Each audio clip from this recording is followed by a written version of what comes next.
आज के इस वीडियो में हम बात करेंगे सरसों की बिजाई का सही समय कौन सा रहता है और इसमें खाद की कितनी मात्रा देनी चाहिए। तो इसके ऊपर आज के इस वीडियो में हम बात करेंगे थोड़ी विस्तार से, क्योंकि सरसों की बिजाई का ये समय जो है नजदीक है। तो चलिए शुरू करते हैं। सबसे पहले बात आती है कि सरसों के लिए टेम्परेचर कितना होना चाहिए। तो 32 डिग्री सेल्सियस के आसपास इसकी बिजाई के लिए सही टेम्परेचर रहता है। और इसकी टाइमिंग की यदि बात करें तो 25 सितंबर से लेकर 15 अक्टूबर के बीच में इसका जो है स्टार्टिंग आप कर सकते हैं। बिजाई का ये सही समय रहता है, इसको आप अगेता टाइम जो है वो बोल सकते हैं। इसके बाद में 15 अक्टूबर से लेकर 25 अक्टूबर के बीच में इसका नॉर्मल टाइम रहता है, यानी कि ठीक ठाक समय रहता है इसकी बिजाई के लिए। इसके बाद में 25 अक्टूबर से लेकर 5 नवंबर तक आप सरसों की बिजाई जो है लेट कर सकते हैं। 5 नवंबर से पहले आप सरसों की बिजाई जरूर कर लें, इसके बाद में ज्यादा लेट हो जाता है। और इसके बीज की सही मात्रा की यदि हम बात करें तो 1 किलोग्राम प्रति एकड़ के हिसाब से इसकी बीज की मात्रा काफी रहती है। यदि आप इसकी लेट बिजाई करते हैं और यदि बिरानी जमीन में जहाँ पर कम पानी लगता है, हल्की जमीन है, तो वहाँ पर आप इसका 1 से लेकर 1.5 किलोग्राम तक बीज डाल सकते हैं। और यदि हम बात करें कतार से कतार के बीच की दूरी की, तो कतार से कतार के बीच की दूरी 30 सेंटीमीटर रहनी चाहिए। और यदि गहराई की बात करें तो 4 से 5 सेंटीमीटर की गहराई में आपको बीज इसका डालना चाहिए सरसों का। और बाकी मौसम के ऊपर डिपेंड रहता है कि मौसम किस प्रकार का है, तो मौसम को ध्यान में रखते हुए ही इसके बीज की गहराई रखें। इसके बाद में बीज उपचार की यदि हम बात करें तो जो आप मार्केट से बीज लेकर आते हैं वो ज्यादातर उपचारित होता है। और यदि कोई बीज उपचारित नहीं है या फिर आप घर से तैयार करके बीज की बिजाई करते हैं तो 2 ग्राम कार्बनडाजिम प्रति 1 किलोग्राम बीज की मात्रा के साथ में आपको बीज उपचार करना चाहिए। इसके बाद में बात आती है कि सरसों की बिजाई करते समय हमें कौन सी खाद और कितनी मात्रा में डालनी चाहिए। तो इसमें यहाँ पर 2 प्रकार से हम बात करेंगे। सबसे पहले कि जो एग्रीकल्चर यूनिवर्सिटी सिफारिश करती है उसके हिसाब से, और दूसरी अपने एक्सपीरियंस के बेस पर हम इसके बारे में बात करेंगे। लेकिन सबसे पहले बात आती है कि जो चौधरी चरण सिंह हरियाणा कृषि विश्वविद्यालय हिसार है वो कौन सी खाद कितनी मात्रा में सिफारिश करता है। तो जो सिंचित इलाका है जहाँ पर नहरी पानी लगता है, नहर से सिंचाई होती है, और जो जमीन ठीक ठाक है, अच्छी जमीन है, अच्छी मिट्टी है, तो वहां पर यदि हम बात करें तो यूनिवर्सिटी का कहना है कि नाइट्रोजन वहां पर शुद्ध मात्रा में 24 किलोग्राम शुद्ध नाइट्रोजन वहां पर आपको डालनी चाहिए 1 एकड़ में। यहाँ पर यूरिया की बात नहीं हो रही, शुद्ध नाइट्रोजन की बात हो रही है। यदि इसकी पूर्ति के लिए हम यूरिया डालते हैं तो 52 किलोग्राम 1 एकड़ में आपको यूरिया इसकी पूर्ति के लिए डालनी चाहिए, नाइट्रोजन की पूर्ति के लिए।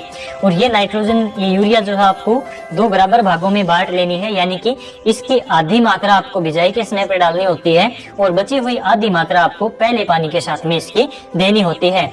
इसके बाद में फास्फोरस की बात आती है तो 8 किलोग्राम शुद्ध फास्फोरस 1 एकड़ में इसके लिए आवश्यकता होती है सरसों के लिए। तो फास्फोरस के रूप में आप डीएपी डालते हैं या फिर एसएसपी डालते हैं। यदि हम डीएपी की बात करें तो 18 किलोग्राम डीएपी आपको प्रति एकड़ के हिसाब से डालनी चाहिए। डीएपी में आपका नाइट्रोजन 18% और इसके साथ ही फास्फोरस 46% में पाई जाती है। इसके अलावा यदि आप एसएसपी डालते हैं, सिंगल सुपर फॉस्फेट का उपयोग करते हैं, तो 50 किलोग्राम सिंगल सुपर यानी कि आपको 1 बैग प्रति एकड़ के हिसाब से एसएसपी डालनी होती है। एसएसपी के अंदर फास्फोरस होती है 14.5% से लेकर 16%। इसके अलावा इसमें सल्फर भी होती है 11% के आसपास। इसके अलावा इसमें जो है कैल्शियम की मात्रा होती है 18 से 21% के आसपास। इसके बाद में बात आती है जिंक की, तो 10 किलोग्राम जिंक आपको 16% में जो आती है वो 1 एकड़ में डालनी चाहिए, ऐसा यूनिवर्सिटी का कहना है। इसके अलावा बात आती है असिंचित क्षेत्र की, जहाँ पर कम पानी की उपलब्धता है, जो हल्की जमीनें हैं, जो बालू रेत है या फिर बलुई मिट्टी है, तो उसमें आपको नाइट्रोजन जो है 16 किलोग्राम शुद्ध नाइट्रोजन, जो कि आप 35 किलोग्राम प्रति एकड़ के हिसाब से यूरिया डालकर इसकी पूर्ति कर सकते हैं। और इसको भी 2 भागों में जो है, आधी तो बिजाई के टाइम पर और आधी पहला पानी देते समय आपको इसकी मात्रा डालनी चाहिए। इसके बाद में फास्फोरस की यदि हम बात करें तो 8 किलोग्राम शुद्ध फास्फोरस, यानी कि यदि आप डीएपी का उपयोग करते हैं तो आपको फास्फोरस की जो है उतनी ही मात्रा डालनी चाहिए। और एसएसपी की बात करें तो भी आपको उतनी ही मात्रा डालनी चाहिए, क्योंकि फास्फोरस की भी उतनी ही मात्रा में आवश्यकता पड़ती है, चाहे सिंचित इलाका हो चाहे असिंचित इलाका हो, क्योंकि फास्फोरस क्या करती है, जमीन में नमी बनाए रखने का भी काम करती है। तो दोस्तों इसके लिए आपको डीएपी 18 किलोग्राम प्रति एकड़ के हिसाब से, एसएसपी यानी कि सिंगल सुपर आपको 50 किलोग्राम प्रति एकड़ के हिसाब से, इनमें से आपको कोई एक खाद डालनी होती है फास्फोरस की पूर्ति के लिए। तो ये तो बात की कि जो यूनिवर्सिटी के द्वारा हमें सिफारिश की जाती है कि सरसों की फसल के लिए कितनी खाद की आवश्यकता होती है, तो इतनी खाद आपको डालनी चाहिए यदि आप यूनिवर्सिटी के हिसाब से चलते हैं तो दोस्तों यदि हम एक्सपीरियंस के आधार पर बात करें तो कम से कम आपको जो सिंचित इलाका है, जहाँ पर नहर का पानी लगता है, अच्छी जमीन है, अच्छा पानी है, यदि उस एरिया की यदि हम बात करें तो यहाँ पर आपको नाइट्रोजन की सबसे पहले बात करते हैं तो यूरिया आपको 75 किलोग्राम प्रति एकड़ के हिसाब से, यानी कि 1.5 बैग यूरिया का आपको 1 एकड़ में डालना चाहिए। और ये यूरिया जो है 3 भागों में आपको डालनी चाहिए। 25 किलोग्राम तो बिजाई के टाइम पर, 25 किलोग्राम पहला पानी लगाते टाइम पर और 25 किलोग्राम जो है दूसरा पानी लगाते टाइम पर। और यदि बारिश वगैरह हो जाती है तो 25 किलोग्राम आप उस टाइम पर डालें और जो है पहला पानी लगाते टाइम पर 25 किलोग्राम डाल दें। तो इस प्रकार से 3 भागों में आपको यूरिया की मात्रा अपनी जो है सरसों की फसल के लिए देनी चाहिए। इसके बाद में फास्फोरस की यदि हम बात करें, जिसमें आप डीएपी और एसएसपी डालते हैं। दोस्तों डीएपी में जो है फास्फोरस के साथ में नाइट्रोजन होती है, इसमें फास्फोरस 46% और नाइट्रोजन 18% होती है, जो कि हम पहले भी बात कर चुके हैं। वहीं एसएसपी में 14.5 से लेकर 16% तक फास्फोरस होती है। वहीं इसमें सल्फर होती है 11% के लगभग, और इसके साथ ही इसमें कैल्शियम की मात्रा 18 से 21% के आसपास पाई जाती है। तो जो एसएसपी है इसका प्लस पॉइंट यही है कि इसमें सल्फर होती है और कैल्शियम होती है। दोस्तों सल्फर जो है वो तिलहनी फसलों के लिए, यानी कि जो तेल वाली फसलें होती हैं उनके लिए बेहद जो है उपयोगी होता है, इससे तेल की मात्रा भी बढ़ जाती है।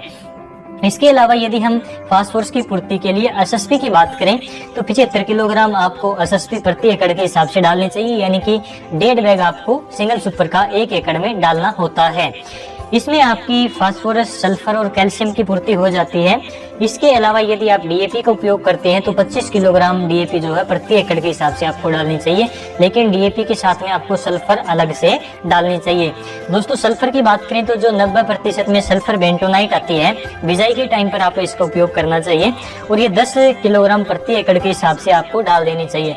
सल्फर काफी उपयोगी होती है सरसों की फसल के लिए, ऐसा एक्सपीरियंस किया गया है किसानों के द्वारा, काफी इसके बारे में बताया गया है।